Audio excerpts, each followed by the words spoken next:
Olá pessoal, aqui é o Carlos Martins para mais um giro de mercado em 5 minutos, dessa vez para o dia 14/9, com os fechamentos do dia 13. Ibovespa nesse dia 13, tendo uma queda super forte de novo, 3%, então aquele movimento da sexta-feira passada que era anulável, né, e até parecia com o pregão de ontem que podia mesmo ser anulável, né, isso deu uma subidinha, hoje foi confirmado e com essa queda de hoje o Ibovespa passa para baixo da linha de tendência semanal. Tá? A gente está na terça-feira, né? Esse gráfico semanal só se confirma na sexta-feira, então o Ibovespa teria que ficar abaixo aqui dos 57.500 pontos até sexta-feira para ter uma passagem de novo para baixo dessa linha aqui. Essa linha aqui é uma linha muito forte, ela nunca tinha sido ultrapassada antes, né? Ela foi por 3 vezes tocada, foi tocada aqui atrás, depois foi tocada aqui de novo, foi tocada aqui nas máximas ainda, né? Nem chegou a fechar por cima, nem nada. Mesmo nas máximas não chegou a passar forte nem nada.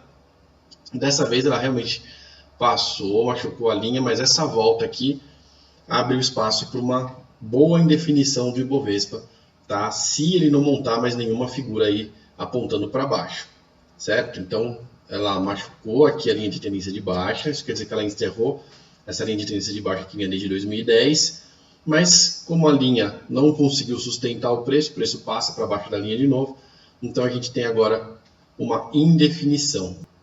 E se fechar a semana mesmo para baixo da linha, aí realmente a gente tem até um cenário mais negativo, uma figura no gráfico diário que aponta para baixo já pode meter um viés de baixa aqui de curto prazo, mas pode colocar dentro do gráfico do Ibovespa.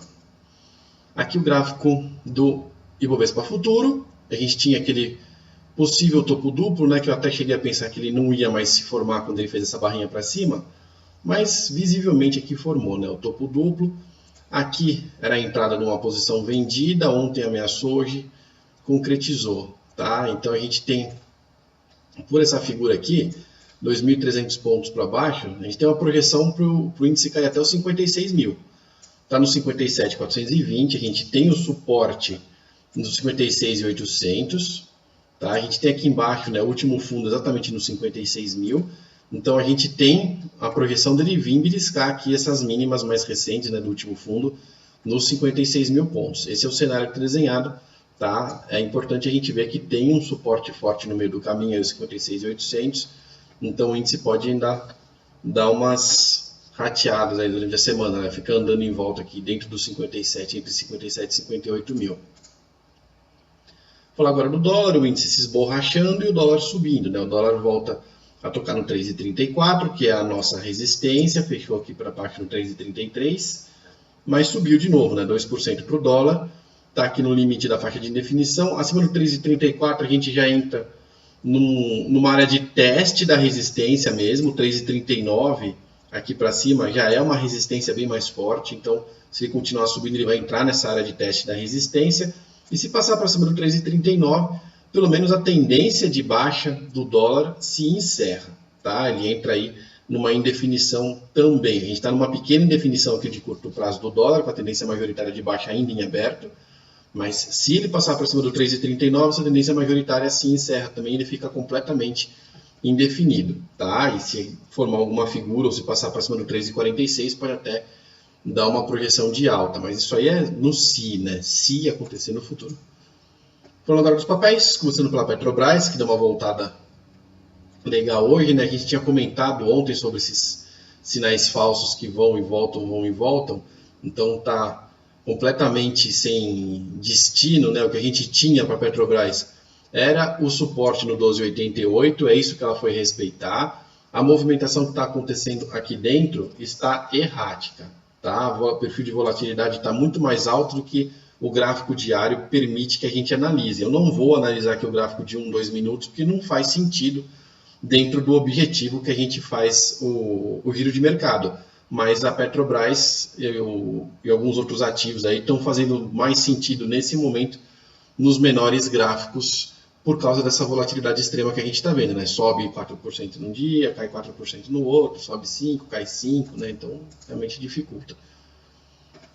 Agora Vale 5 tinha perdido já a sua última linha aqui de alta, né? Ela estava andando entre o 14,30 e o 15, mas já perdeu o 14,30 também, já foi para o próximo suporte, que é o 13,68. Se perder esse aqui, o próximo é o 12,60. Tá? O próximo suporte que está mais para baixo aqui, está bem no meio aqui da região dos gaps, né? Ó, tem um montão de gap aqui nessa faixa. É o do 12,60 que é mais forte, mas o 13,68 é o imediato que está mais próximo dela. Falando agora do Banco do Brasil, o Banco do Brasil com uma queda grande também, 4%. O Banco do Brasil que estava com suporte no 21,51, né? Ainda não chegou no 21,51, então a gente pode perceber aí que os papéis, né, eles estão se aproximando dos seus suportes mais baixos. A gente tinha aí o Ibovespa com suporte um pouco mais alto que a maioria das blue chips, também o Ibovespa é composto de 70 papéis quase, né? 60 e poucos papéis. Mas das blue chips, os suportes mesmo de verdade estavam um pouquinho mais para baixo aí do que eles andaram até agora. Mas está no limite, né? O dólar está muito parecido com as blue chips aqui, com a resistência um pouco mais para cima. O Ibovespa estava com essa linha de tendência aí um pouquinho mais alta, mas de qualquer forma, a perda lá da linha de tendência do Ibovespa, se for confirmada na sexta-feira, vai levar todo mundo aqui junto, né? Então esses suportes aí vão ser todos perdidos. 12,88 da Petrobras, 13,68 da Vale 5, 21,51 do Banco do Brasil, 34,00 da Itubi 4. Se essa semana aqui o negócio for para baixo mesmo, e o Dow Jones também está ajudando, né? Voltou 1,4% hoje lá no Dow Jones também. As blue chips também vão para o beleléu, tá? E aí a gente vai ter que olhar outras figuras no gráfico aqui, que as figuras que a gente tem, todas elas desmontam aqui nesses últimos suportes. Então o Banco do Brasil vai se segurar aí na beira do precipício, ainda no 21,51, ainda tem um tempinho, tem um espacinho ainda para ele se segurar. Aqui é a Itubi 4, que tinha dado stop ontem, né? Hoje voltou a cair, a mínima é mais baixa ainda, 34,64. O 34,00 continua sendo o suporte mais forte dela, mas ela já estopou a operação comprada no 0 a 0, né, quando chegou aqui no 34,92, e pode muito bem dar um ameaço aqui nesse 34,00. Ela está segurando aí nos leilões, tá? Ela não está conseguindo passar para baixo do 34,90 nos leilões, ela está se segurando. Se isso acontecer, o toque no 34,00 é muito provável, tá? E se perder o 34,00, a gente deve ver o dólar explodindo para cima e o Ibovespa explodindo para baixo também. Provavelmente eles vão andar todos juntos.